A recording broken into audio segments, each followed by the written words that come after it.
I'm Juba Hermo, and we're going to present about retirement.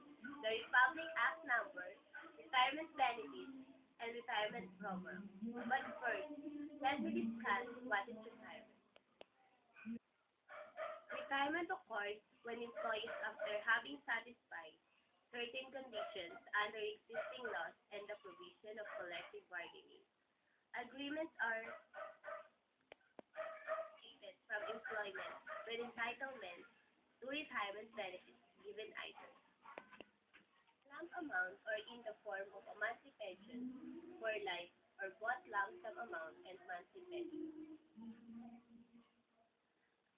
Resignations occur when employees voluntarily decide to end his employment with an organization lack of opportunities in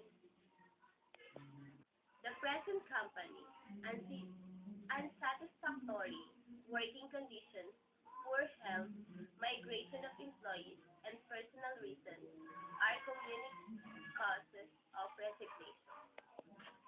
And for the continuation of the discussion, let me introduce to you Ms. Melty Hernandez for the retirement program and